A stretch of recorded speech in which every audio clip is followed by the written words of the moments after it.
How's it going, everybody? My name is Brian over here at Ken Wilson Ford in Canton, North Carolina. And right about 6 months ago, I did a full-length feature video on the 2020 F-250 Limited. It was one of the first videos that I had made for my YouTube channel, or for my Facebook for that matter. And surprisingly, it has really blown up to be one of my most popular videos so far, which I owe a huge thank you to all of y'all for watching. And I've heard really good positive comments, a lot of interaction in there, people asking questions and talking about the different trucks that they've owned, and I am super happy to see that video be a success. Obviously here at Ken Wilson Ford, we are a big truck dealer. That is just what we are known for. Well, the special thing is that video actually brought me a customer just recently from Wyoming. And again, I am over near Asheville, North Carolina, so we're talking almost on the other side of the country, literally. And this gentleman was working with a truck at his local dealer. He had a specifically optioned F-350 Limited that he wanted to have, specific gear axle, all that kind of stuff. But they did not have that truck and could not get that truck anywhere locally. So somewhere in the process of him doing his hunting, and I guess just maybe getting familiar with the new features on the trucks, he landed upon my video. And in the video was linked to the website. So he ended up on our website here and was scrolling through our inventory, and guess what? We had the exact truck that he was putting through an order for at his local dealer. The right color, the right, obviously it was an F-350, so it was the right truck size that he wanted. It had the right options that he wanted. It was a fully loaded. It was everything that he could have picked on a spec sheet for that truck. The problem was we had it in North Carolina and he lives in Wyoming. Well, I am happy to say that we were able to make a deal, and I'm very thankful for that. And now I get the luxury of actually delivering this truck myself all the way to Denver, Colorado, where I'm going to be meeting him. He had a 2017 Platinum F-250 that he's trading in for the F-350. So I'll actually be driving his new truck to him and then driving his old truck back. So this video is going to be kind of a road trip video where I'm going to take this brand new truck all the way to Denver and kind of really spend some time with it, because I was really comfortable making that video because I've been in those trucks a lot in the past. But obviously spending 2 full days driving, we're talking 12 plus hours a day driving one of these trucks, is going to do a lot to maybe change my opinion, or maybe bring in some I don't know, maybe additional insights on the truck that I hadn't had before. So I guess let's just go ahead and hit the road.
What is that thing?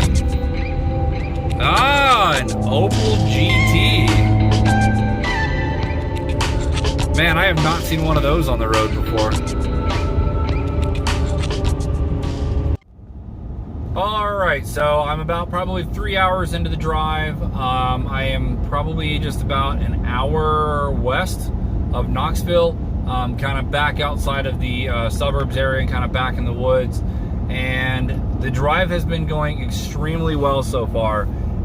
So currently I have pretty much been sitting in what I am calling the full F-Series limited experience, where I'm using pretty much every feature that I could put my hands on while I'm driving on the interstate here.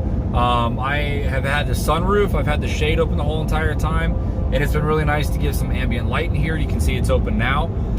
There were at least 2 or 3 times where I actually had the glass open because I wanted to see kind of how it did as far as, fresh air, as far as the wind noise. And honestly, at like 70, 75 miles an hour, there's hardly any wind noise coming from that glass at all.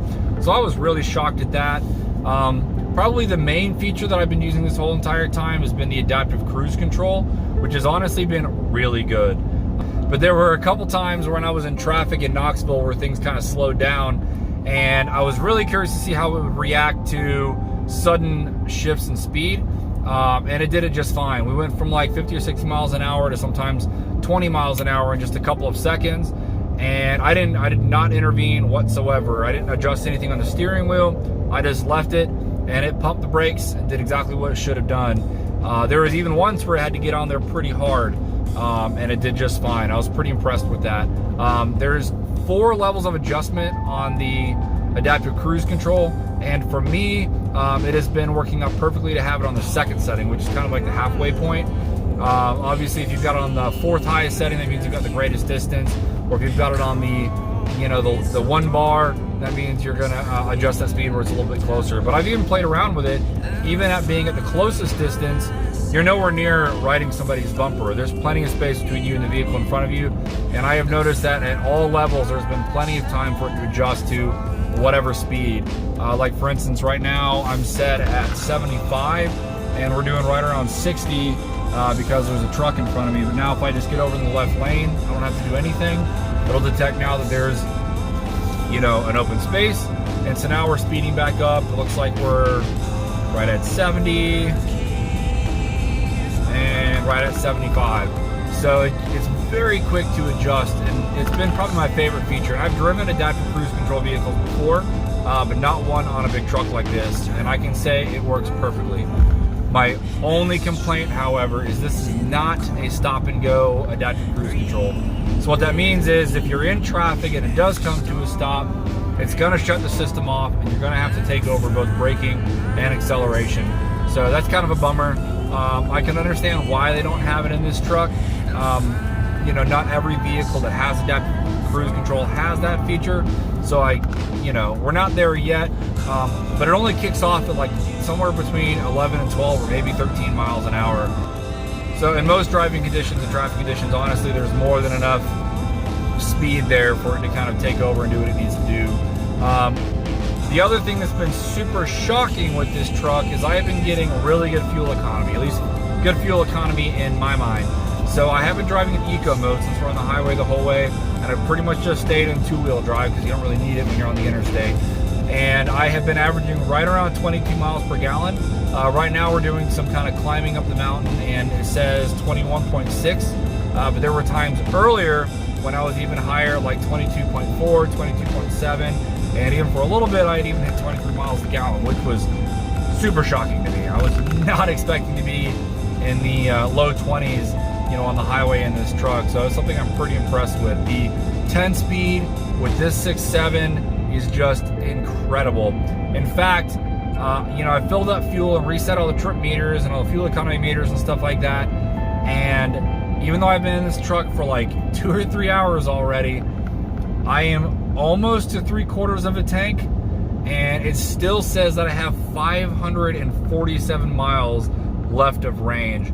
And just to put that in perspective, when I first cranked up the truck, and I guess with the around town driving, it was expecting like, 16 miles per gallon or something like that. When I first filled up, it said I had like 511 miles of range. And I've been in the truck for 3 hours now, or maybe even more than that, and it says I have 546 miles of range. So that's just incredible. It's a 1,500 mile drive to Denver, and if I'm lucky, I might only have to fill up at the halfway point. So really kind of shocking. Definitely wasn't expecting that. Some of the other things that I've been using that's been nice so far is I'm actually currently using the massaging seats. This about the last hour or so I've had those on, and they are not at all in your face, and it's very easy to forget that they're there, and they actually do feel good. So I've got them going on the lower back, right there on the lumbar, as well as your butt, and pretty much where the little balls are is literally right there, just in probably the bottom, 9 inches or foot of your back, and then literally right there across where your very high upper thighs are, and definitely where your butt cheeks are. It doesn't go way too far up your back. You're not getting any kind of shoulder stuff going on, so just lower your expectations there. But honestly, it feels good. I was a little worried with having it on the high setting that it might be pushing me around the seat a little bit. But that's not been the case at all. Other stuff that's been kind of interesting to play with is I've been playing around with the lane keep assist. And the lane keep assist is another not in your face safety feature. I was really kind of hoping that it wasn't going to be one that's feels like it's taking over the steering wheel and, you know, trying to keep you in this like perfect spot between the lanes, because I hate that. I hate that it makes the steering wheel feel like it's fighting you a little bit. And thankfully that does not happen in this truck. Honestly, I'm not even really certain how much that system does to keep the wheel straight, because I've played around with it a little bit and it definitely doesn't try to counter correct you back into the lane. I think it will hold you for a little bit, and when it's doing that, it'll buzz the steering wheel. It'll buzz the steering wheel either on the right side or the left side, just depending on, you know, what part of the lane it thinks you're exiting. And it's done it both for the dotted lines, for the solid lines, of course. And it's not been in my face. I was even playing around with the, I guess the intensity of it. And it's definitely, if you put it on the high intensity, it's definitely a little bit more buzzy in your face. But if you just put on the normal intensity, I have hardly even felt that it's been there. The only time it will gig me is if I start to make a lane change and I don't use my blinker. It'll think I'm, you know, falling asleep or not paying attention or whatever. So that's just something to kind of pay attention to there. But other than that, the blind spots have been working out well. Or I guess I should say the blind spot monitoring system, the Bliss, has been working out well. Of course, you've got the little indicators on the mirror, which right now my right side one is on because, you know, we just passed the semi truck there. But even when like moving around and backing around, if I'm backing out onto the street because I had to pull out of my driveway earlier and there's cross traffic, because that's part of the system. If there's traffic coming up the road, it'll beep and tell you that on the camera screen. So that's been really cool. Outside of that, all of the different stuff that you interact with, the center gauge here, which I've got kind of set up for what I want to see on the trip meter, the digital speedometer, stuff like that. Really good screen. The automatic headlights have been working well with the different weather conditions that I've been in. And I had almost forgot that this has the rain sensing wipers, and those have been working flawlessly. I've literally just got on like the first automatic setting, and I've not had to adjust it once. If we get a little bit of rain, you know, it'll wipe it off a little bit when it needs it, and when it starts to pour, I mean, it'll definitely ramp up the speed. But you know, it's been pretty good at adjusting itself as it needs to be, and I've honestly not even had to think about them being there, which has been really kind of handy. The only other thing that I love about every single one of these F-Series trucks is just there's like pockets and cubby holes everywhere, especially with the center console trucks. And it's just ridiculous. You know, if you've got like a wallet and keys and whatever else, I've got paperwork and I've got, you know, a receipt binder and stuff like that. There's just tons of spots to put that stuff. I've even got my face mask tucked over here. You know, if I need to grab it to go into the gas station or go grab some food or whatever. There's just tons of pockets everywhere. There's a wireless charging pad up here, which I was actually using before I hooked my phone up. And I, for the first time ever, have been using the Android Auto in an actual vehicle. Now, literally before today, I had never plugged up my phone or an iPhone or anything and actually used Android Auto. And I was very curious to see how that would work. As far as getting it set up, if it was kind of be like a Bluetooth pairing kind of thing or what. And honestly, I plugged my phone into the truck and it instantly started. I mean, I had to confirm a couple things because it had never been connected to this truck, I guess. So I just hit a couple OKs and we were in. I had Google Maps on the screen. As you were kind of hearing a minute ago, I've been getting my notifications. I've been able to use my own Google Maps navigation during this whole entire time. And I've even been able to kind of fluctuate between different music apps and not even just stuff that's on my phone. If I wanted to, I was able to jump out of the, I guess the Google Maps viewer for Android Auto, and I could jump back into the controls for the truck, and I could go and listen to like Sirius XM or something like that. So it's been kind of cool to switch around with that. And honestly, if I'm not, you know, filming right now, I would have it hooked up. And it's been really nice because honestly, the whole entire time I've been driving, I've not touched my phone. And that's like something that's honestly we should all be doing regardless of having that kind of technology. But it's just been nice to be able to plug my phone in, set it down in one of these 14 pockets that are sitting right around me here. And, you know, if I get a text message, I can talk and respond to it. It'll play it for me over the speakers. You know, obviously if I take phone calls and stuff, it'll do that through the truck, but it's just been really handy. So, you know, again, we're 3 hours into this road trip, which is obviously not much. A lot of people drive more than that every single day, but I can just tell this is going to be a very easy ride to Denver, Colorado. And I had a feeling it was going to be in this truck. You know, the ride height on this truck is great. It drives well. You know, we were in the pouring rain and everything, and we had good visibility. There were a couple times I opted to put it in four-wheel just because there was a ton of water on the road, and, you know, truck being lightweight on the back, I just felt safer to do that. But even going through the mountains, through the gorge of North Carolina and Tennessee, I-40 through there, this truck has done great. We're kind of now, and I don't know if these are like the foothills or what, it's just kind of the really pretty part of the mountains in Tennessee that you always end up driving through once you get out of Knoxville. And it's just been a really nice, really good drive. I mean, obviously this isn't F-350, so this is gonna, you know, be somewhat harsh over big bumps, just because of the thickness of the chassis. You know, it's not the same as being in maybe a 150 or in a, you know, Ford Explorer or something like that. But honestly, it's been really good.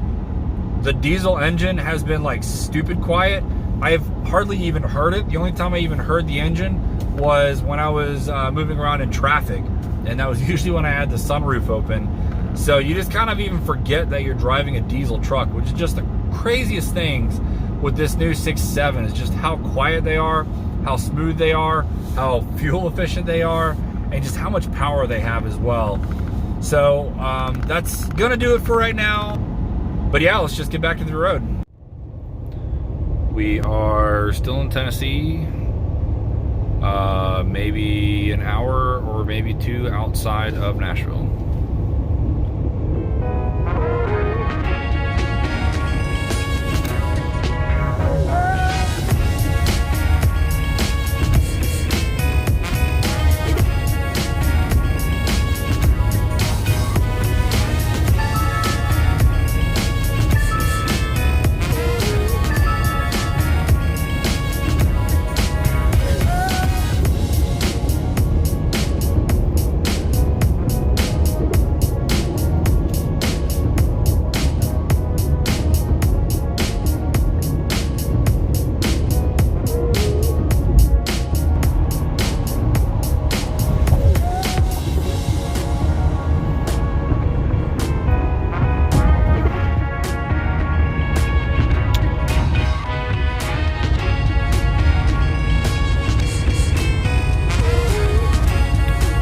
Nashville, Tennessee.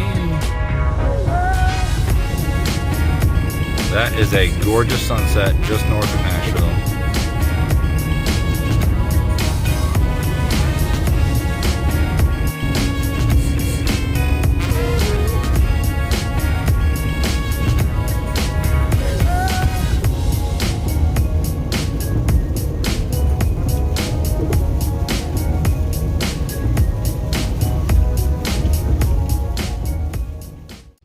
So it's the morning of day two. I actually got a chance to sleep in a little bit this morning. It looks like I knocked out about 6.5 hours yesterday. I'm currently in Paducah, Kentucky, and the goal today, I'm about 14-ish hours away from Denver. So the goal today is to try to knock out at least 12 of that and get kind of within the ballpark and maybe even make it the whole drive. We're topped up on fuel, we're topped up on energy, so all we got to do right now is hit the road. Gas tank says I've got 600 plus miles of range, which should get us a huge chunk of the way there, so let's just get started.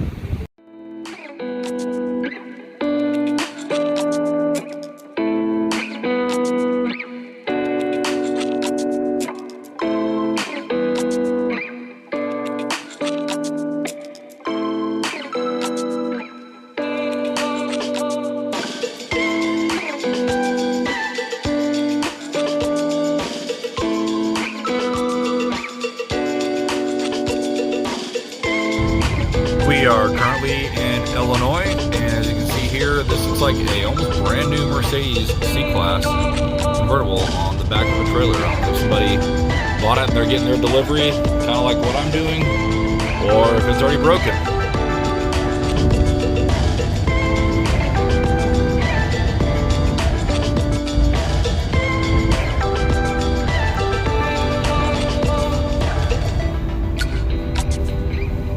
Coming into St. Louis.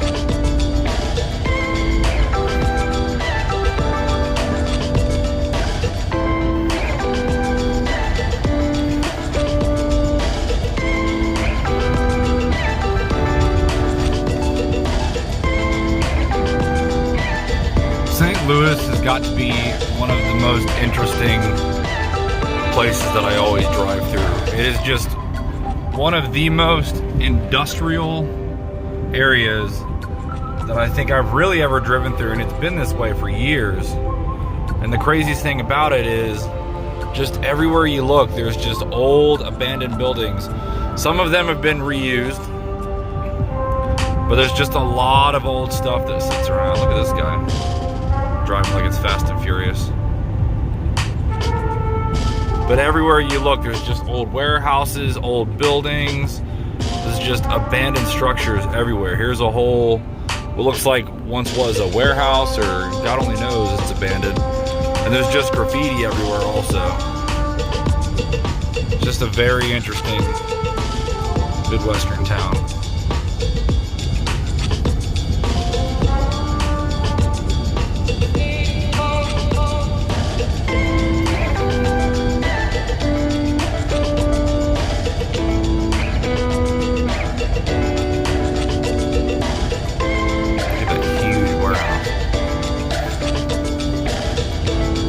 Looks like it's actually still in use.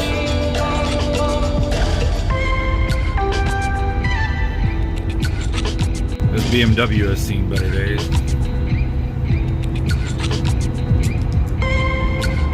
It's like been turned into some sort of rally BMW. It's got a hood scoop on it. It's got what looks like a Subaru STI wing. It's got stickers and mud flaps. Alrighty, this is what driving in Kansas is like. Although I'll be honest, I did not know I was going to be off the interstate for a little bit, but it seems to be my route has taken me off the interstate. I am, I think, on Highway 10 or something like that. You can see it is not a divided highway, but it is pretty wide open out here and not a whole lot to see. Pretty much once you're outside of Kansas City, it's just about like this. Definitely not my favorite state to drive through, but not bad either.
Alright, so I am probably just over halfway through my second day. puts me, I think, right around 7 hours away from Denver, Colorado.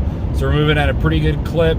Right now it's the afternoon, and I'm kind of right in the middle of Kansas, which is the least interesting part of the drive anywhere out west, especially if you're going to Colorado. I think the only thing that I'm kind of sad about with my drive schedule is the best thing about driving through Kansas is when you actually get to the end of Kansas. There's a long stretch when you get out of the countryside and you're getting into Colorado where you can just see mountains way off in the distance, but it's just a barren wasteland everywhere around you. And that's always been my favorite part about seeing that off in the distance, and kind of knowing where you're going to be in a few hours. But unfortunately, the sun is probably going to have set by the time I get to that point. I'm probably going to get to Denver, Colorado somewhere around midnight tonight, just because I'm driving through, doing about a full 15-hour driving day. But it's been another really smooth day. The truck has been great. It is covered in bugs, so I'm definitely going to be due for a car wash as I get closer to Denver. We'll get it washed off, get all the bugs off, and just get maybe all the dust out from inside. Again, it cooled down for a while, and I just recently rolled up the windows. I had the sunroof open and the windows down, and the AC turned off, and I was just enjoying the really nice temperatures. It's just really perfect weather out here in Kansas. There was even a little bit of a detour where I guess due to traffic or construction or whatever kind of congestion, Google Maps decided to take me off on about a 15-mile detour on some back roads, and it was a really nice 2-lane blacktop out in the middle of nowhere. I saw some really cool old houses that had some really cool history, but it's just been a really, really nice drive. Kansas City had a little bit of traffic when I came through it, and I'm pretty sure I've already passed through Topeka, and there was a little bit of traffic there, but really no slowdowns like there was yesterday. But this truck has been absolutely phenomenal to drive. It's just been super comfortable. I've been able to spend hours on end in here, and I'm having to basically force myself to stop just to get out and stretch my legs and relieve myself and maybe get a snack. But I just figured I would check in. I'll probably do just a quick little video update when I get to Denver, Colorado, and then once everything wraps up there with the trade, then I'll probably end this video there, and then basically pick up driving the 250 Platinum. I'll make a separate video for that drive going backwards from Denver back to North Carolina. So if you're still here with me at this point, thanks for hanging out with me. All right, so sit rep. I am about probably 30 minutes out from my last fuel stop, and then that will put me just, I think, without 2 or so hours outside of Denver. And we are just in a spot on the highway where we're just getting absolutely plastered with bugs, and I'll see if I can show you what I mean. And here is what I mean. We are just completely plastered in bugs.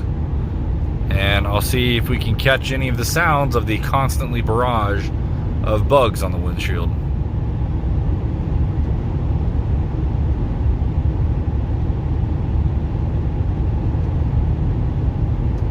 Oh, there's a couple. Oh, there's another one.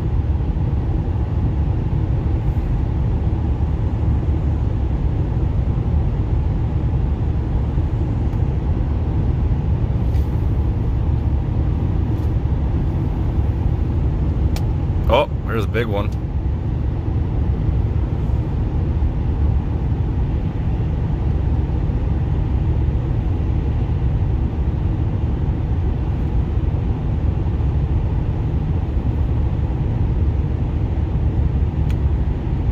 So yeah, long story short, we're definitely gonna need a truck wash. Hopefully as soon as I can get in tonight or first thing in the morning. But here is kind of a nighttime view of the inside of the cabin here. Of course, everything's dimmed because it's nighttime. But right now we are averaging right around, we've been hovering right around the 19 to 20 mile per gallon mark today. I'm not sure why on this tank and the last tank we've been below 20. We were hovering like at 21 to 22 yesterday. So I don't know if we just had a different grade of fuel than we do today. But we've been right around that like 19 to 20 range mark, which is still pretty good for a diesel. I'm not complaining about that. But it's been a really nice and easy drive. There's been a lot of Android Auto, a lot of podcasts, a lot of music playing and stuff like that, and it's just been very easy drive.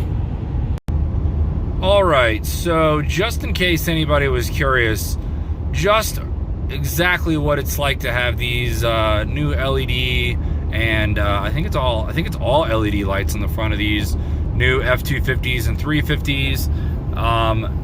Just for comparison, this is the low beams, which is already super crazy bright. And as you can see, we're seeing way far out and seeing all kinds of stuff. Every now and then, we actually get someone that'll flash their lights at us thinking that we have our high beams on, but we in fact do not. So, this right now is our low beams, and as soon as this car passes, we'll throw on the high beams. Get ready for it. That is ridiculous. I don't know if that actually shows up well in video or not, but I feel like I can see like a freaking half-mile away. It is insane. It is just super bright, very white. Honestly, it looks like daytime in front of me.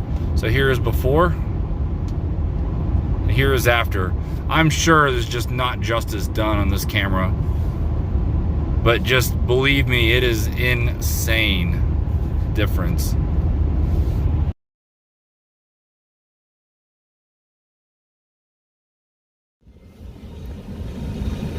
All right, and there she goes. Thanks again, Chris.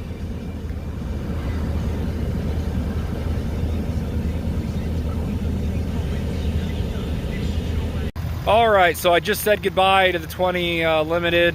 Chris was a great guy. I'm super happy we got linked up. I'm super honored that we actually got a chance to connect because of my video on the 2020 Limiteds. For somebody that's, you know, kind of trying to make their way through YouTube and trying to get their name out there, it's just really an honor to me. It tickled me to death, and it was kind of the highlight of our dealership as well this week, because we're a smaller dealer, huge reputation, but we're a smaller dealer in Western North Carolina. So to have kind of the penetration or the reach like that from the internet, it's just a really kind of a special thing. So, you know, Chris, if you're watching this, I really thank you for reaching out to me and again letting me work for you. And now I get a chance to drive this equally amazing 17 Platinum truck all the way back to North Carolina. So stay tuned for the next video where I kind of, you know, catalog my time driving this truck. And I'll tell you what, this truck is actually modified, so this is going to be a little bit different than normal. So yeah, that's going to do it. Again, thanks everybody for watching as always, and have a great day.